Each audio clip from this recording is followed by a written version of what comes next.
Alive! It's alive! It's alive! Of course, and the picnic table is just down that way, about 100 feet or so. What we got growing here is some kind of pod on this pine tree. Now, I put this picture on a bushcraft site, I think. Yeah. And I just wondered if anybody knew what it was. I was thinking that it's a big moth. It was like a Luna moth sitting around, which we get around here. And I seen the caterpillars for them, and they're huge. But one guy from, I don't know where he's from, but he says that's a praying mantis cocoon or pod or whatever. And I answered, no, we don't have those up in Prince Edward Island. And another guy agreed that it was some kind of moth. And the same guy that said it was praying mantis, he says, well, you do now. And he says, take the pod and put it in a jar with a lid. Put very tiny holes in the lid so it can breathe. And he said to bring it in and put it underneath a light for heat. And he said in 2 to 3 weeks, you'll have a jar full of baby praying mantis in your house or on your deck or whatever. Now, something about having a jar full of baby praying mantises doesn't quite sit right with me. I don't know.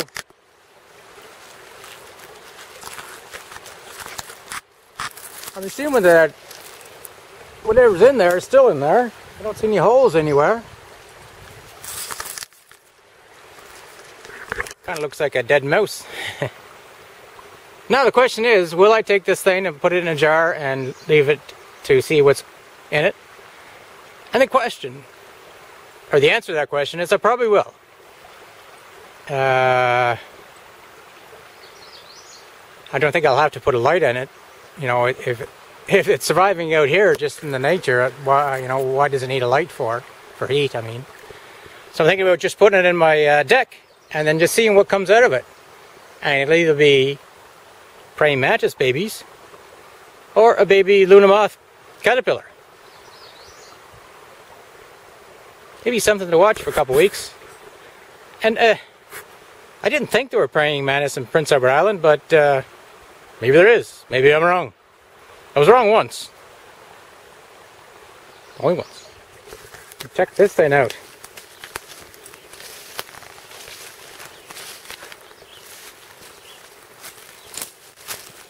It almost looks man-made.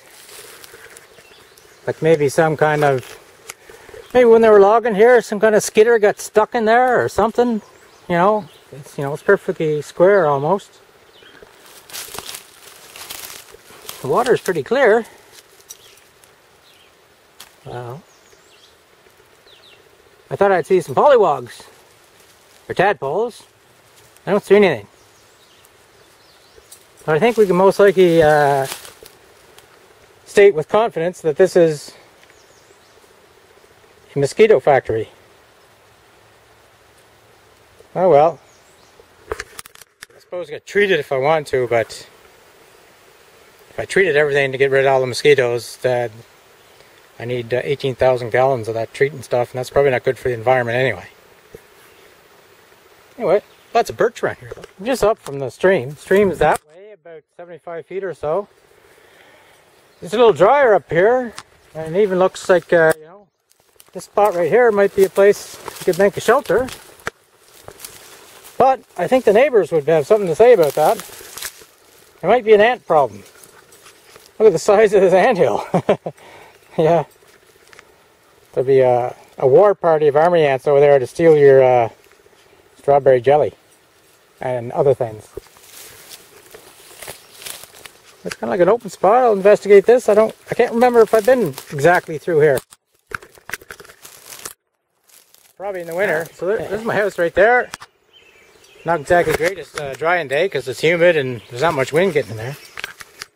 But now that I know from earlier, I know that these are ostrich ferns.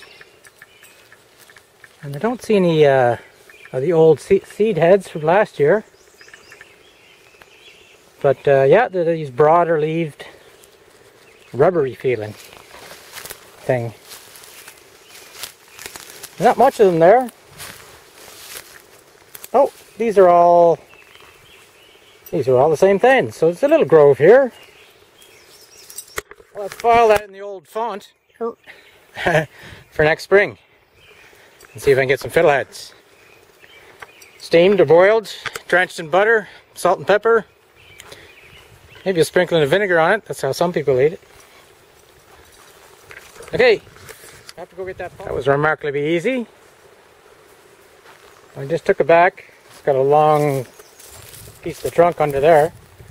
Tucked it behind this one. I think it's going to stay there. Onto the pod. So I got the pod in a jar. An old Cheez Whiz jar. I'll take it back. Put some tiny holes in the lid there, like the gentleman said I should do. And see if anything comes out of it. When I got it off, it sounded pretty hollow. Maybe the little praying mantis already come out. I don't know. We'll find out. So, made it back to the garage. Cheez Whiz jar with the pod in it. I found some tiny nails. I'll try these first. They should go through. Now, I was just thinking of leaving it on the jar and then pounding the nails in like that to make some holes. But this little voice in the back of my font up here, probably one of my last remaining brain cells, cried out. He said, "You shouldn't drink so much beer." So I ignored that. I'll deal with that brain cell later. Cheers. And so went back to the task at hand. But, luckily, one of the other brain cells said, that may break the glass jar. Dummy. So take the top off. Put it on a piece of wood. And then make your holes. I'm going to promote that brain cell. Okay, that should be good. You can see the holes in it. Just let some fresh air in there, I guess. I don't know what I'm going to do with it. Whether I'm going to put it in the sun or just... I think I'll just put it on my deck, where it'll get some sunlight in the morning and then just be the same temperature as it was in the deck as it was down there in that pine tree, so it should be alright to go.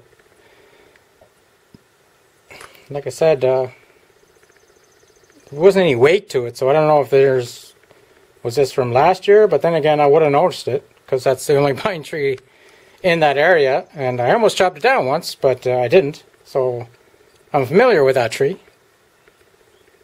Maybe it's already been abandoned by whatever was inside it, I don't know. But I'll keep it for a couple weeks, see what comes out. Toodly-doo. So here's where I'm going to put the pod in the Cheez Whiz jar. This corner here, that way is north, this way is east, so the sun will come up there, so we'll get some sun in the morning, and then, but it won't roast in the afternoon sun.